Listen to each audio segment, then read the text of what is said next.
तस्लीम रहमानी जी, सबसे ज्यादा बैठकर अभी आपके सामने ही आदिल हसन साहब मुसलमानों की दुहाई दे रहे हैं। यूपी बिहार में उनका कोई प्रतिनिधित्व नहीं करता, इसलिए ज्यादा सीटों पर वो लड़ते हैं। तेलंगाना में वो कह रहे हैं हमारी स्टेट है, हम तो उनको बहुत प्रतिनिधित्व देते हैं, इसलिए हम कम सीटों पर लड़ रहे हैं। इसके बावजूद भी क्यों मुसलमान किनारा कर रहा है एआईएमआईएम से?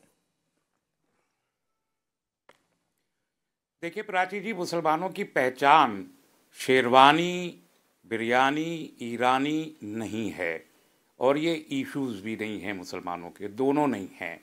हमारी पहचान एपीजे अब्दुल कलाम हैं, शहीद अशफाक उल्लाह खां हैं, मोहम्मद समी हैं जो क्रिकेटर हैं, ये हमारी पहचान इस मुल्क में है। हमने पिछले 75 साल आज़ादी के बाद से अब तक आइडेंटिटी पॉलिटिक्स को कभी भी एनकरेज नहीं किया। वो चाहे मुस्लिम लीग को हमने कभी निकलने नहीं दिया केरल के बाहर, बहुत कोशिश की है। असदुद्दीन अवैसी साहब का अपना एक असर है, वो तेलंगाना के एक हैदराबाद वाले पार्ट पे है। आप देखिए 117 सीटों में से वो सिर्फ 9 सीटें गालिबन लड़ रहे हैं, इससे ज़्यादा वो कभी लड़े भी नहीं। अभी शायद 2 सीट ज़्यादा लड़ रहे हैं, 7-8 सीट ही लड़ते हैं, एक एमपी वहाँ से निकालते हैं। उसके बाहर उनको कभी भी किसी भी स्टेट में वोट नहीं दिया गया, वो हर जगह गए। आज और हमने हमेशा सेकुलर पॉलिटिक्स को प्रमोट किया है और उनको वोट किया है और करते हैं और किया है, इस अभी भी कर रहे हैं। मसला सिर्फ ये होता है कि जब सेकुलर पॉलिटिकल पार्टीज भी सेकुलरिज्म एंड डेमोक्रेसी के बजाय सॉफ्ट हिंदुत्व की पॉलिटिक्स करती हैं तो मुसलमानों के अंदर एक मायूसी पैदा होती है।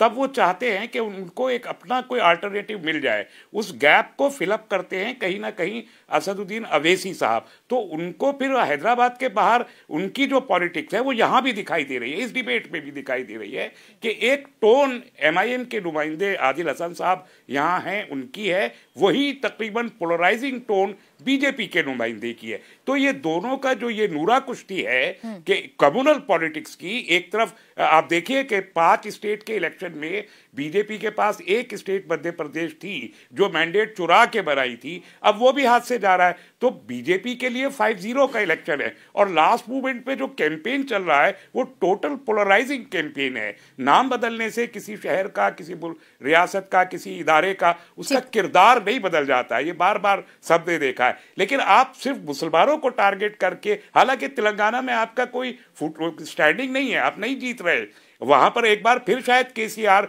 खुद बीजेपी के लोग भी शायद केसीआर कोई वहां पर वोट करें, ये आसार दिखाई दे रहे। तो ऐसे में ये पोलराइजिंग पॉलिटिक्स, ये मुसलमान इसको छोटा सा जवाब दे दीजिए अजय आलोक जी। 5 स्टेट्स आपके हाथ से जा रहे हैं, ये बड़ी भविष्यवाणी तस्लीम रहमानी जी कर रहे हैं और इसीलिए आप लोग पोलराइजेशन कर रहे हैं।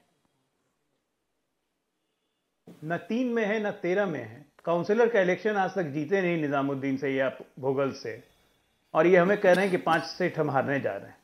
ये बात करें मुसलमानों की तो ये सेकुलर को बात कीजिएगा प्राची जी, इनको भी बुलाइएगा। हम हिंदुओं की बात करें तो हम सांप्रदायिक हो जाते हैं। नहीं, हम हिंदुओं की बात करें तो हम सांप्रदायिक हो जाते हैं। बात करें आप मुसलमानों की तो आप पोलराइज नहीं करते हैं। हम अगर हैदराबाद को भाग्यनगर का अगर योगी जी बोलते हैं तो हम पोलराइज करते हैं। क्या गजब लॉजिक है साहब आपके हिसाब से। तो फिर 80% हिंदू को पोलराइज होना चाहिए देश में, और देश में 80% लगातार नहीं है राज करना चाहिए। फिर तो आप लोग को यही नहीं, 80% अपनी बात को कॉन्ट्राडिक्ट करने के लिए खुद ही आ जाते हैं। भाई जो बीजेपी के बीजेपी को जो वोट दे आप उसको हिंदू मानते हैं क्या? उसके अलावा मुसलमान एंड ब्लॉक वोट करते हैं।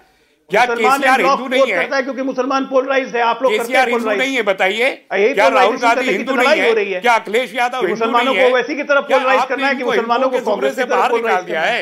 आपकी लड़ाई तो उधर ही है, आपकी ऊपर लड़ाई आपकी उधर नहीं है। गजब सेकुलरिज्म का मतलब, मुसलमानों की जो बात करे वो सेकुलर हो गया। वाह भाई सेकुलर अवैसी को अच्छा चलिए ठीक है, सेकुलर पैदा होने लगे तो समझिए। एक एक करके बात रखते हैं। सेकुलरिज्म की क्या परिभाषा है ये आगे चर्चा कर लेंगे इस डिबेट में।